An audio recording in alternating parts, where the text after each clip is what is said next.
This episode of Brains on Games, we're going to start counting down my 5 favorite games of all time.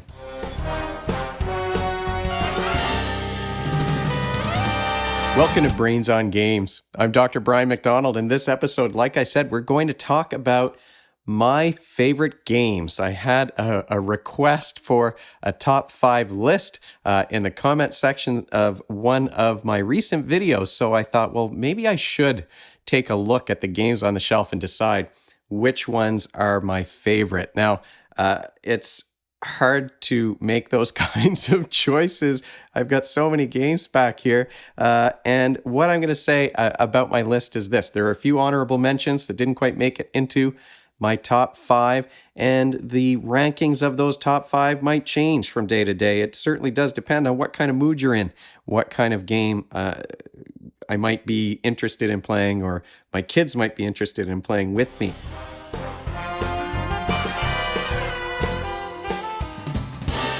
Let's start by talking about those honorable mentions. And the first game that I wanted to talk about is one that makes it onto the honorable mention list. It is one of my favorite games of all time, but it's one that I wouldn't necessarily do a video review on because it's not a board game, it's a tabletop role-playing game.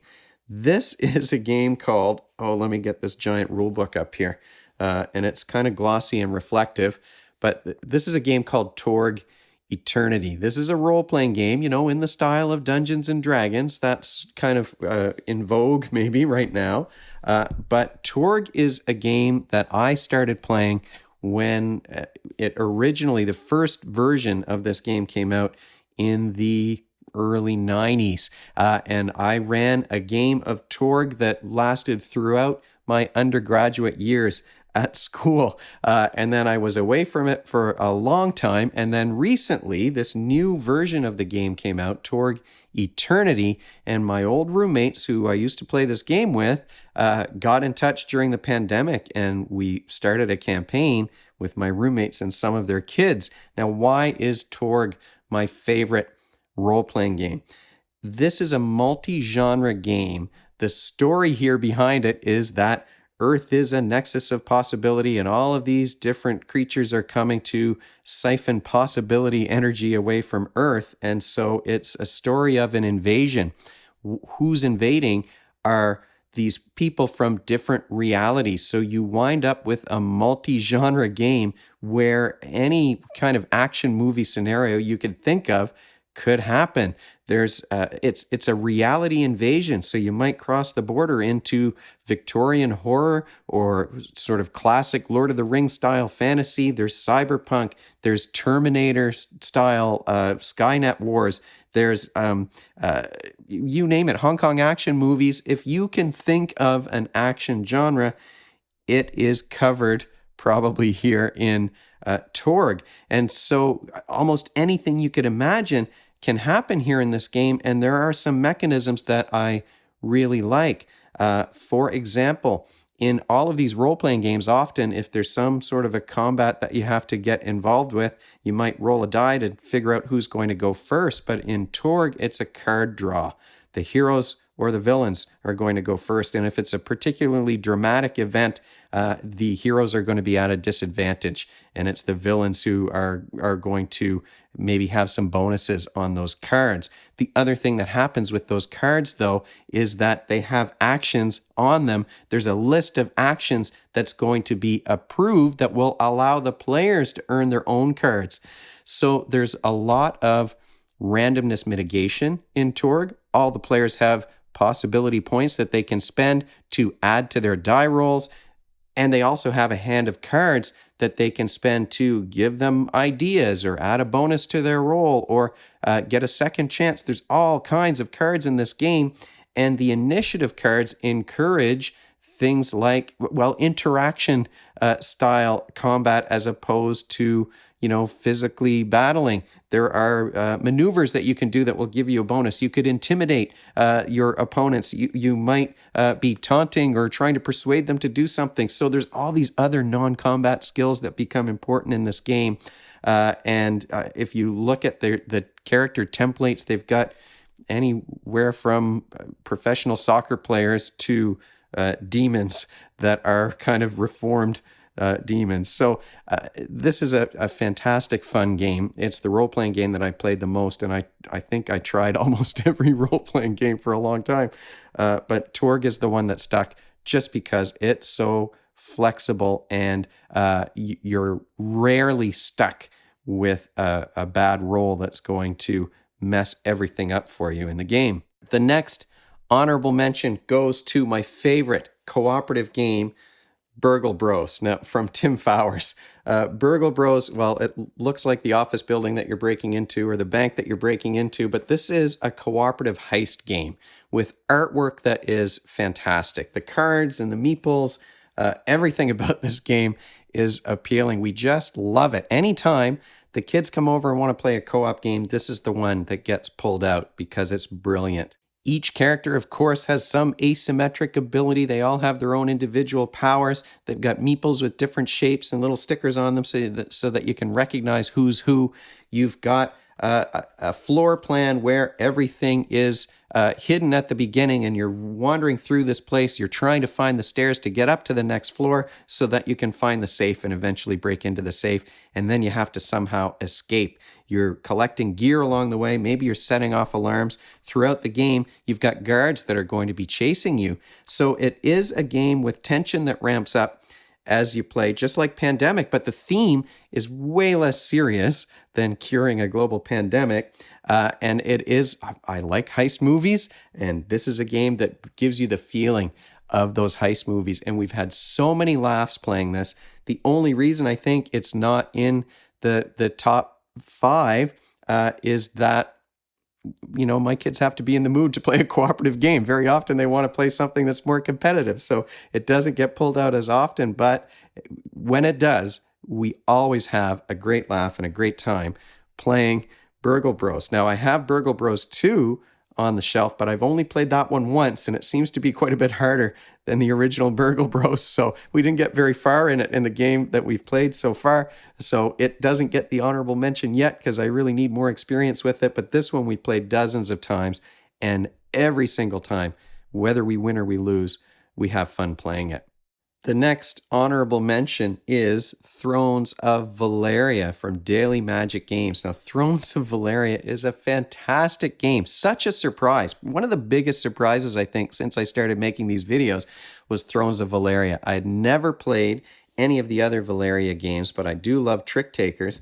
And when this one was sent to me, it just became an instant hit. I swear I've played this game over 100 times now because I have lots of friends who are really non-gamers who don't play these complicated modern strategy games, but they play card games like Hearts. And so a Trick Taker is something that everybody gets. And I did a review of this one, and we just loved Thrones of Valeria. The only reason I think it's not in the top 5 is that it is so new, even though I played it a whole bunch of times. I do recognize my own tendency to kind of be a member of the cult of the new, and the new things tend to be shinier and newer and top of mind. But I'm sure that this one is going to crack into the top 5. It's definitely in my top 10 right now because I love Trick Takers, and this is one where each suit has a different ranking that changes every card that you play. Well, I did a review on it, so I'm not going to talk about it in super great detail, but every card play has some reaction, and every card play is, there's nothing ever wasted in this game. Every turn you're doing something, and you almost, I can't think of a time when you weren't getting something from a card play in Thrones of Valeria. It's just such a fun, quick game, and you can play it, a dozen times in a night. And that's what's happened at our place because it does pull in the non-gamers who are okay with those card games. The hardest part is learning the symbology on those cards. But once you've played through a few hands and you understand those symbols, oh my goodness, we've had so much fun playing Thrones of Valeria. So that's another honorable mention. And again, like I said, an honorable mention because it's so new. I didn't want to put it at the top of the list. The final honorable mention on the top 5 videos from Brains on Games goes to Praga Caput Regni. Now, this gets an honorable mention because I've only played it so many times. It's a longer game and a complicated game, so teaching new people is a challenge. And with all the other games that come in, I don't always have time to pull out the ones that have been sitting on my shelf. So I haven't played this as much as I'd like to. I was super excited to play a game about Prague because my son was a soccer player in high school and he went to Prague and he actually was on a bridge that's featured in this, that you're building in this game. So what do I like about Praga Caput Regni? Well, there are a lot of things. Praga is a game where you've got many different paths to victory. There's lots of different ways that you can pursue those victory points in this game. It's got one of my favorite action selection mechanisms where you have a rondelle on the board that turns every round and is going to give you different bonuses depending on which action you decide to take. That alone makes it quite a fun, interesting game. The player boards are amazing on this game. Now, I didn't pull every single piece that's going to go in here, but you've also got these little rondelles that turn around and give you rewards as you get to certain parts. You're going to have cubes that are moving around here on these player boards. It's just such a fantastic game. And like I said, I think this is one that ranks highly for me, but I just haven't had enough opportunities to play this one in order to really get the hang of it, where I could say, oh, this one beats out some of the others that I'm going to be talking about in terms of my 5 favorites. The 5 favorites are games that I played over and over and over again and just had great experiences playing. So Praga has a lot going for it, but it is one of those more complex games where you've got all of those different paths to victory, and it's kind of hard to know when you first start playing what's the best way for you. And it had a theme that I liked. It has great components. I think the player boards are brilliant. I love the rondelle with those action selections, and I'll have lots of graphics. I didn't pull the whole board out here. I'll have lots of graphics, hopefully, that I'll be able to show you how that board looks and what that action selection mechanism looks like. Didn't feature Praga on the channel, again, mostly because it's one of those more complex games, and I picked it up kind of at the beginning of all of this, and at that time I think I was focusing more on games that I'd already been playing with the kids, and I wasn't there weren't as many new games coming in. So this is a game that I really do enjoy, and it does get an honorable mention, but didn't quite make it to the top 5. Number 5. Let's talk about game number 5 on my top 5 favorite games. And as maybe you could guess, these are games that maybe they're not going to be your favorite games. Everybody's going to be different in this. These are games where we have had such great experiences playing that I can't help but name them as my favorite games. My number 5 game, I think, is only number 5 because it is one of those more complicated, longer games, so it doesn't always get to the table, but it is a game that I've loved since the first time I played it, Clans of Caledonia from Karma Games. It's a game that I talked about early on when I started doing the channel because it is a game that I love so much.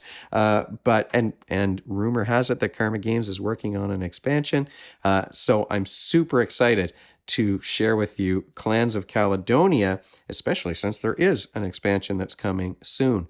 What do I love about this game? It's got that Scottish theme. So as a MacDonald, I can definitely appreciate that. It's got a modular board, so things shift every time. Every player is representing a clan, and there's asymmetric clan abilities. What you're doing in this game is you're traveling around the board and you're putting dairy farms, or you're going to plant wheat fields, or you're building distilleries, or you're going to make cheese once you've got the milk. So you're putting these things on the board. It's not really area control, but you're taking spaces on the board and you're building certain things in different areas.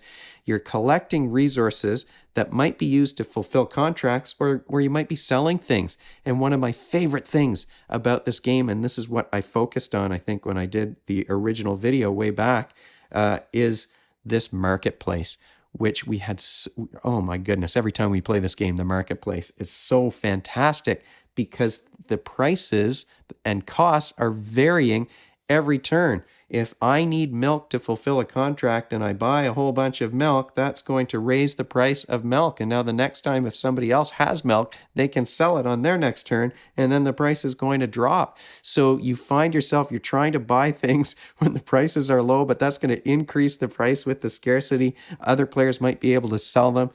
Boy, there's nothing like watching another player collect all of these whiskey barrels that they want to sell and then selling yours first so that the bottom drops out of the market and the price goes down. Or raising the price of something that they want to buy. So we've upgraded all of the components. So of course, you've got colored pieces, that little meeples that show on the map whether you've got a distillery or a wheat field, and it's going to be in the player colors. And then when you're collecting resources from those things, we upgraded to the realistic resources because I just love those games where you're playing with these realistic kinds of pieces. So we've got little loaves of bread if you manage to build a bakery. I mean, look at the loaves of bread that the players will collect. There's whiskey barrels, and here's the cheese. It's this little slice of Swiss cheese. So we like playing with those things where now you're collecting all of these little things that look like they're very thematic. Of course, they look like the things that you're creating. You've also got player boards that are going to make things easier in terms of what you're earning every single turn based on what you've built, what you've placed on the map.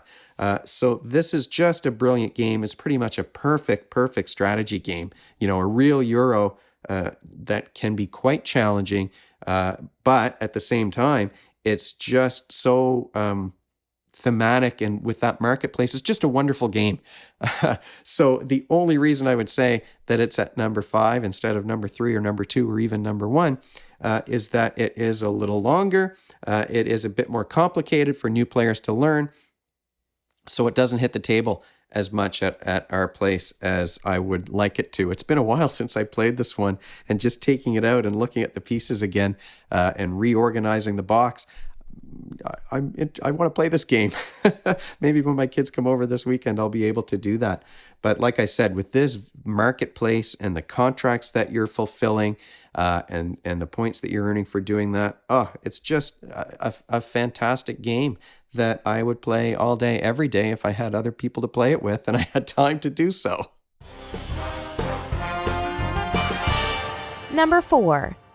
Number 4 on my list of my top 5 favorite games of all time. You might even be able to guess what it is because there's an empty space on the shelf behind me. But it is Scythe from Stonemaier Games. And we've got all of the expansions to Scythe, and we've upgraded all of the components for this one because we just love this game. This is another one of those sort of heavier strategy games that I picked up before I started to do this channel. But the kids and I just love it. It's an area control game. Let's take a look at the pieces. Again, you've got these great components, metal coins and things. The miniatures are beautiful too. Each of the players has asymmetric abilities, and you've got little minis of a character and their animal companion that I don't paint these things. Unfortunately, I don't have that skill, but the miniatures are beautiful, and the figures are going to be combined with these different mechs. So I didn't pick the Nordic mech, but you get the idea here. You've got these robots. The artwork is great. The theme is fantastic. It's sort of an alternate history. You've got these beautiful paintings, and you're pairing up your faction with some action board that varies. These things are different. There's a stack of these that you can draw from, and they're sort of randomly assigned. And so the way that the actions are paired up is variable, and each turn you're going to be taking a different action on this board. The boards are dual layer, and as you're taking actions and upgrading things are going to move, cubes are going to move around on the board, and that's really what simplifies things. I think even compared to the Clans of Caledonia board, like you can really see what an action costs and what you're getting for it. It's very clear on these dual layer boards once you've got all of the cubes laid out on them. So you're wandering around a board, you're producing resources. Often one of the things that you're going to do on your turn might be to produce some resources. And what I think is unique about Scythe, at least in the games that I've played, these Euro strategy games that I played, is that you're producing things, but they stay on the map. You don't have like a bank, a container that's holding all of the resources that you've collected. They stay on the map. And if your figures move off of that space, another player can come and take the resources that you've produced if you haven't spent them.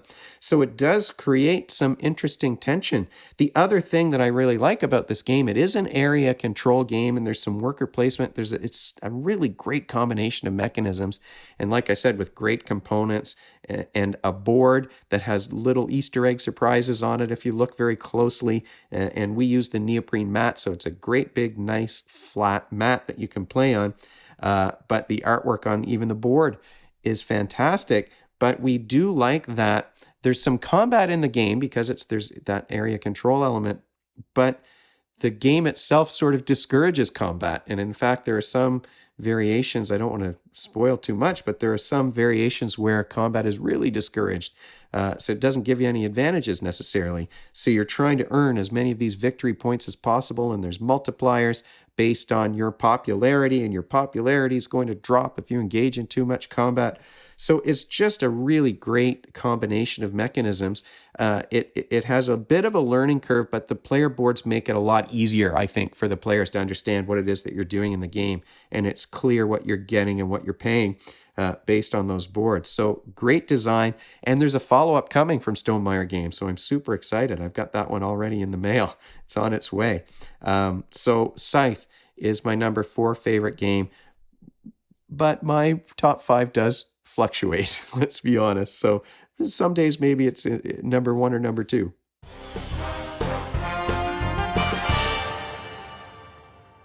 And that is the beginning of my top 5 favorite games of all time. And really, it was pretty much more of a top 10 when you count those honorable mentions that didn't quite make it into the top 5.